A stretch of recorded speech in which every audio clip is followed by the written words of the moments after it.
So these are the next two chapters in the memoir as it stands now. And thank you for listening to this, and let's see how it goes. This is chapter 3, called Maybe I'll Live. There is blood everywhere. My face feels wet. I am knocking on the window of a basement-level apartment, yelling for help, holding my sweatshirt tight against my head to stop the bleeding. Someone inside the house shouts, "We called," to me, but I keep banging on the window until I hear a voice from down the street shout out, "Hello, are you okay?" I go back to the sidewalk and I see a tall, slender man in pajamas hurrying towards me. Reaching me, he says, "Come back to the house. My wife is calling the police and ambulance." He gently takes me by the arm, and when he does, hope returns. I am connected to life again. He guides me down the sidewalk towards his house. Maybe I will live. Maybe. I am not alone anymore. I look at the slender man's face. He is fighting to maintain his composure. I am a bloody sight, and I know if he loses it, I'm done. I say, if I get to the hospital, I'll be okay. Suddenly there are flashing lights and swirling colors, and we see police cars coming up the street. Terrified they will not see us in the darkness, I pull the tall, slender man into the street so they will see us, and they do. Cops from the New York City Police Department's 84th Precinct are getting out of their cars. I see weapons drawn. One has a shotgun. I am flooded with a sense of safety. I feel protected at the sight of them. I desperately want them to find the kid who shot me and blow him apart. Even better, I think, let me do it. I am in the back seat of the police car going to the hospital at high speed. The officer driving says nothing. He is concentrating on driving. The other officer says, "Hang in there, guy, almost there." I want to sleep. I have never been so tired. I am sure this sleepiness is death pulling me in. I know if I sleep, I will die. I fight to stay awake. I look down at my leather shoulder bag in my lap. The "Love is Agel's" button on the shoulder strap is drenched in blood. We arrive at the Long Island College Hospital emergency room. The two officers flank me as I walk into the hospital. In a matter of moments, hospital staff help me into a chair that looks remarkably like a dentist chair. Later, I learn they put me in the sitting position to slow the rush of blood to my head. A female nurse begins cutting off my well-worn New York Yankees t-shirt. I say, "What are you doing?" "Sorry, sweetie, we have to." "Don't throw it out. It's still mine, you know." This moment of terror does not stop the two of us from looking at each other and smiling. She gently squeezes my hand. My heart names her my angel nurse. "Do you want me to call anyone?" "My mother and Nancy." My mother lives in Pearl River, some 50 miles north of the city, and Nancy, my girlfriend, is sleeping at my house a few miles away. The ER doctor is Dr. Ramsey, a young man with a mustache. There is a crumb in his mustache. I decide the crumb came from a jelly donut he was eating in the doctor's lounge when he got the call I was on my way. I never ask about the crumb. I like my version of its history. He puts 2 stitches in the wound, just to stop the bleeding, he explains. I say, "Where are you from?" "Idaho."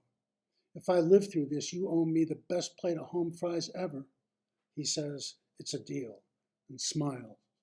Then, gently probing the wound, he says, "It looks like the bullet might be right here at the surface. We'll take an x-ray and find out." The thought of the bullet being at the surface brings a universe of relief. I am going to be all right. I can breathe again. They will probably discharge me after they stitch me up. Then I can go home. I think maybe I will take a few days rest before heading back to the world of cab driving. I'll have one hell of a tale to tell, that's for damn sure. An x-ray technician enters the room with a portable x-ray unit. He is in his 20s and his face looks frozen in place.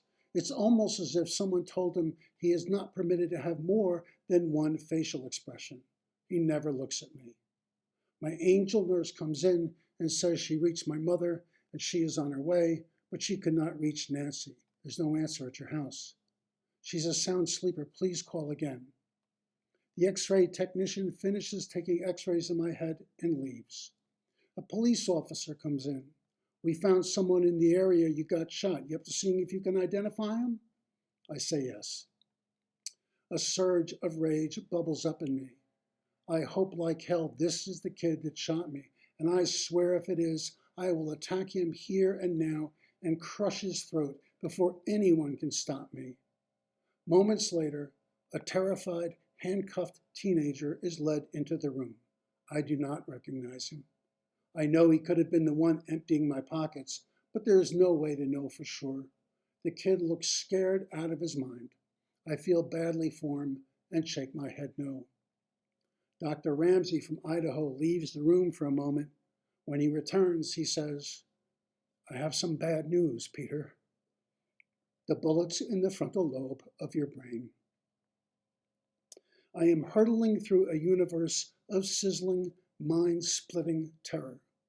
I start praying that this is all a nightmare, and I fight to wake up. But I am awake. There is no way out. All earthly things move dreamlike around me now.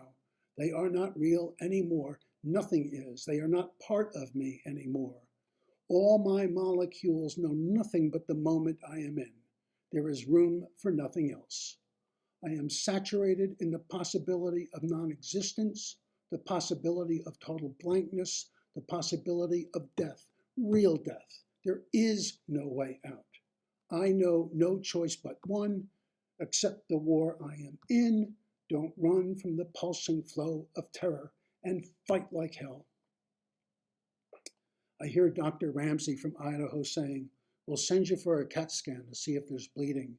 If there is, they'll need to operate to stop it. My angel nurse comes in and tells me Nancy has arrived. She says, be strong for her, Peter, and gently presses her hand on mine. I nod. I will be strong. I ask if I could possibly have a cup of coffee. My angel nurse smiles. It wouldn't be good for you, Peter. I just got shot in the head. How bad could the coffee be? There is laughter, including mine. Nancy comes in, sees me, her eyes flood with tears. She takes my hand in hers and tells me she loves me. I say, I'm okay. I'll be okay. I love you too. I tell Nancy about the kid holding the gun to my head and shooting me, and how I woke up on the ground and got up by myself. Nancy gently kisses me and tells me she'll be right back. Later, I will learn that each time she leaves the area, she breaks down crying, gets support from hospital staff, gathers herself again, and returns to my side to comfort me. I learned later she was told I was shot before she came in to see me, but no one told her it was a head wound.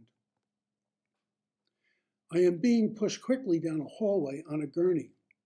I am being taken for the CAT scan. Nancy is right with me, holding my hand. We go into an elevator. No one speaks. We exit the elevator and hurry down a hallway. Rectangular white ceiling panels covering fluorescent lights pass over me, one after the other. I am in a movie or a dream. I try to wake up, and again I am hit with the horror that I am awake and this is all real. I never want to let go of Nancy's hand. Nancy kisses me before I go in for the CAT scan. The CAT scan is a large machine with a tunnel in the middle. A table in front of it is designed to slide in and out of the tunnel.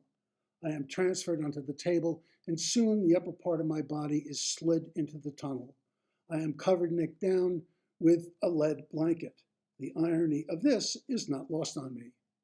My angel nurse had told me in the ER to be prepared for a loud noise when I am in the CAT scan.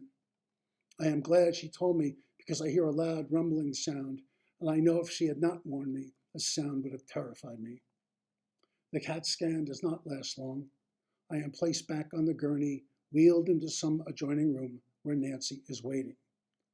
Then I learn there is a large subdural hematoma, and they will have to operate. Dr. J. Kenneth Taylor, my lead neurosurgeon, comes to see me in pre-op. I told him I had a question, and I told him I didn't want any Marcus Welby bullshit, and he said, you've got it, no Marcus Welby bullshit. What are my chances of living through the surgery? He says, 60%. Immediately, I like him. He is being honest with me. I say, okay, let's do it. I thank him and he leaves the room, telling me we'll be getting underway shortly. I am alone. I feel vulnerable. When I am wheeled into the operating room, I am surprised to see everyone is wearing beautiful blue gowns, not the ugly drab gray we see in movies. I wish them all luck as they put the mask on me. I hear some of them wish me luck too. This makes me feel better, safer.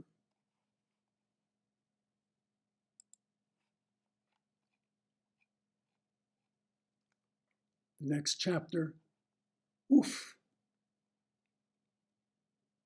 I am 6 years old watching my father at his desk reading and marking college papers.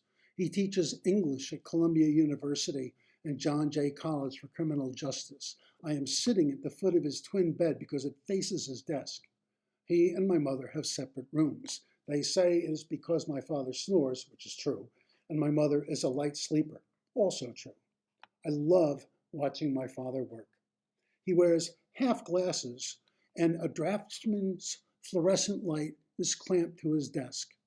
A narrow white feather of cigarette smoke weaves up to the light, rolls along the length of the light bulb, and drifts away, disappearing into thin air. Behind him is a wall of books. Every few minutes, I am overwhelmed by a warm surge of love for him.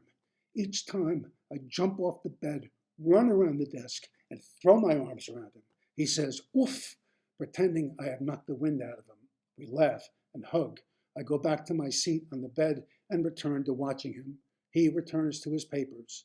A few minutes later, although the warm surge of love fills me up, and again, I race around the desk and hug him. I hug him a lot like this. He hugs me back. He always hugs me back.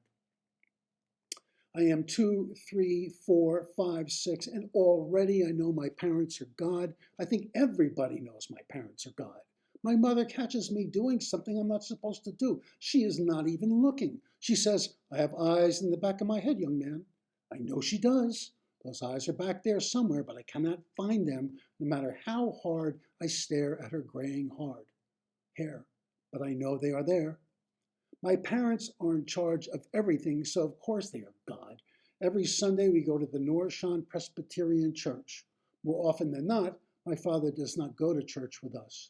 He goes on the big holidays like Christmas and Thanksgiving and Easter. When we leave for church, he is sitting on the couch reading the Sunday New York Times, and I want to stay home with him.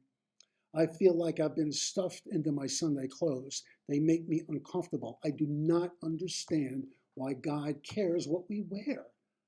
I do not even understand why we have to go to church to worship God, because God is two people, my mother and father. They live with me. I do like the Reverend Bill Daniel and grow to like him even more when I get a little older and learn that he marches with Dr. Martin Luther King Jr.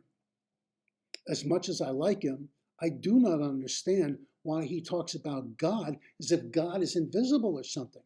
I am not fooled for a single minute because I know God is always sitting next to me. Sometimes God is sitting on either side of me.